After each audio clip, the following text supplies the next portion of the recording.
కోట్ల తాలూకు ప్రజల ఆకాంక్షల్ని ఎంతోమంది వెనక్కి లాగుతున్నా ఒకళ్ళు ముందుకు తీసుకెళ్లాలంటే ఎంతమంది తిడుతున్నా విమర్శిస్తున్నా తీసుకెళ్తున్నారంటే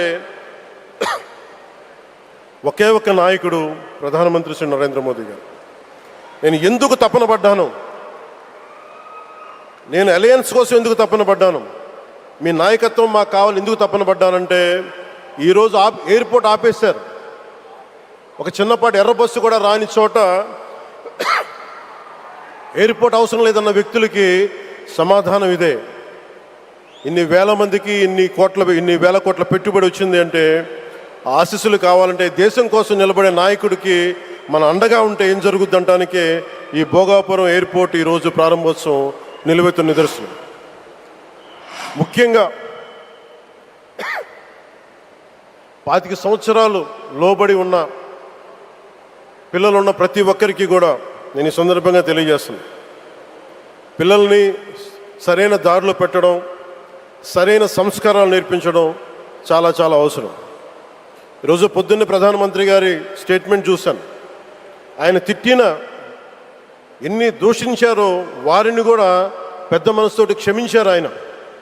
అలాంటి ప్రధానమంత్రి గారికి మీ పాదాలకు నేను నమస్కారం తెలియజేస్తున్నాను.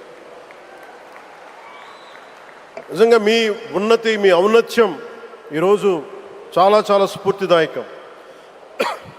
భారతదేశం మీ అందరికీ కూడా, ప్రజలందరికీ కూడా, ఆంధ్రప్రదేశ్ ప్రజలందరికీ కూడా, దేశ ప్రజలందరికీ కూడా ఒక నాయకుడి కష్టాన్ని మనం వెంటనే గుర్తించలేం. ఆయన ఎంత తపన పడుతున్నారు. ఒక కుటుంబాన్ని నడపడం ఎంత కష్టపడుతున్నాం.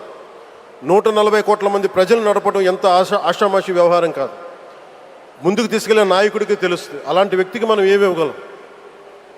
దేశాన్ని నడిపించడం అంటే రామకార్యం లాంటిది. హనుమంతుడు లంకకు లంఘించినప్పుడు అనేక అవాంతరాలు వచ్చినాయి, అనేక అడ్డంకులు వచ్చినాయి. రామకార్యం చాలా గొప్పది. అలాగే ఈరోజు ప్రధానమంత్రి గారు దేశాన్ని ముందుకు నడిపించేది బృహత్కార్యం, చాలా మహాకార్యం అది. అలాంటి వ్యక్తికి మనం ఇవ్వగలిగేది, హనుమంతుడికి మనం ఏమి ఇవ్వగలం? నువ్వెంత గొప్పగా లంఘించావు, ఎంత కష్టపడ్డావు. ఏ దేవతకైనా ఇవ్వాల్సిన స్తుతే. వాళ్ళు మన నుంచి ఏమి కోరుకోరు. ఒక తల్లిదండ్రులకి మనం ఏమి కోరుకోరు. అమ్మ నువ్వు మా కోసం కష్టపడ్డావు, నాన్న నువ్వు మా కోసం కష్టపడ్డావు అని. అలాగే ఈ దేశ ప్రధానికి, సెలవు తీసుకోకుండా పనిచేస్తున్న ఈ దేశ ప్రధానికి మనం ఇవ్వగలిగేది, మీరు మా కోసం ఎంత కష్టపడ్డారు, మీరు మా కోసం నిరంతరం ఎంత శ్రమ తీసుకున్నారని చెప్పడమే మనందరి కర్తవ్యం.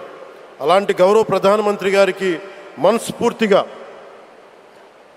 మీరు అనుకున్నంత కాలం అధికారం మీరు వద్దంటే వదలాలి, కానీ అధికారం మీ చేతుల్లోనే ఉంటుంది. దానికి మేమందరం నిరంతర కృషి చేస్తామని తెలియజేసుకుంటూ, భారతమాత ముద్దుబిడ్డ మన ప్రధానమంత్రి నరేంద్ర మోదీ గారికి ధన్యవాదాలు తెలుపుకుంటూ, ఒక్కసారి ఆయనకి ఇవ్వగలిగేది భారత్ మాతకి జయజయలు చెప్పుకుంటూ సెలవు తీసుకున్నాను. భారత్ మాతాకి. గౌరవ ప్రధానమంత్రి గారికి మరోమారు ధన్యవాదాలు తెలుపుకుంటూ, మీ ఆశీస్సులు మా అందరికీ కావాలి, రాష్ట్రానికి కావాలని తెలియజేసుకుని సెలవు తీసుకున్నాను. జయ